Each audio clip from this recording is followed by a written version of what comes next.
महाराष्ट्राचे अध्यक्ष चंद्रशेखर बावनकुळेजी, केंद्रीय मंत्री भारतीताई पवार, आपल्या जिल्ह्यातले आपल्या सर्वांचे लाडके मंत्री गिरीश भाऊ महाजन, विजयकुमारजी गावित, खासदार सुभाषजी भामरे, रक्षाताई खडसे, उन्मेषजी पाटील, खासदार डॉक्टर हिनाताई गावित, आमदार राजू मामा भोळे, आमदार जयकुमार रावल, आमदार संजय सावकारे, आमदार मंगेश चव्हाण, आमदार राजेशजी पाडवी, आमदार राजेंद्र गावित, आमदार काशीनाथ पावरा, या ठिकाणी मंचावर उपस्थित अमोल जावळेजी, ज्ञानेश्वर जळकेकरजी, बबनराव चौधरीजी, मंचावरील सर्व मान्यवर आणि मोठ्या संख्येने उपस्थित असलेल्या माझ्या युवा भगिनी आणि बंधूंनो, आज अतिशय आनंदाची गोष्ट आहे की या खानदेशामध्ये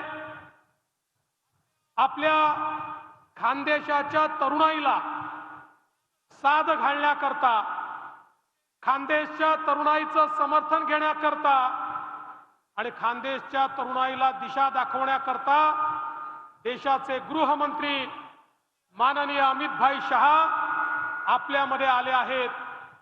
आणि खऱ्या अर्थानं माननीय प्रधानमंत्री मोदीजींनी विकसित भारताचं जे स्वप्न या ठिकाणी बघितलेलं आहे, त्या स्वप्नाकडे अग्रसर होण्याचं काम हे या जळगावच्या भूमीतून या उत्तर महाराष्ट्रामध्ये आता आम्ही करतो आणि म्हणूनच आज एवढी मोठी तरुणाई या ठिकाणी उपस्थित आहे। बंधू भगिनींनो, 10 वर्ष या देशामध्ये माननीय मोदीजींचं सरकार आपण बघितलं। 10 वर्षामध्ये मोदीजींनी या देशामध्ये परिवर्तन करून दाखवलं। या देशामध्ये गरिबी हटावचे नारे नेहमीच लागायचे।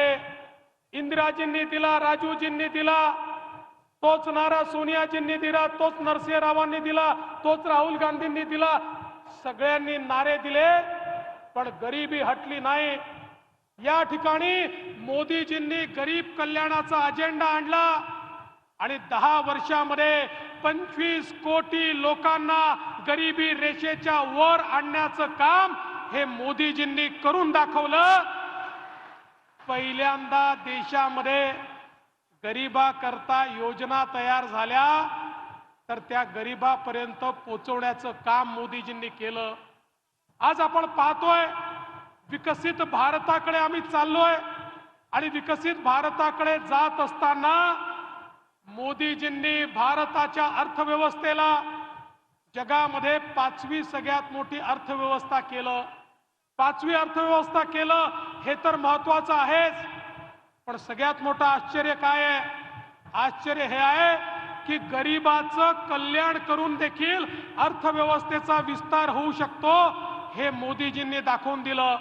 केवळ मुठभर लोकांचा विकास करून नाही, गरीबाला घर दिलं, गरीबाला त्या ठिकाणी शौचालय दिलं, गरीबाला गॅस दिला, गरीबाला इलेक्ट्रिसिटी दिली, गरीबाच्या घरी पाणी दिलं आणि त्यातनं आमच्या अर्थव्यवस्थेचा विकास केला।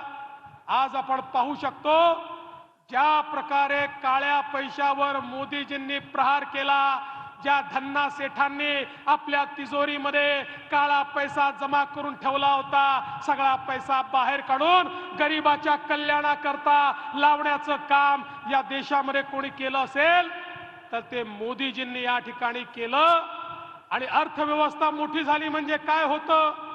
अर्थव्यवस्था मोठी झाली की संधी मिळते, नोकऱ्या तयार होतात, उद्योग वाढतात, प्रत्येकाच्या हाताला काम मिळतं। युवकांची स्वप्न पूर्ण करण्याकरता अर्थव्यवस्था पंख तयार करते। ते पंख तयार करण्याचं काम आज मोदीजींनी केलंय आणि आता मोदीजींनी सांगितलंय पुढच्या 4 वर्षांमध्ये भारताची अर्थव्यवस्था जगातली 3री सगळ्यात मोठी अर्थव्यवस्था असेल। हे मोदीजी या ठिकाणी करून दाखवतायत।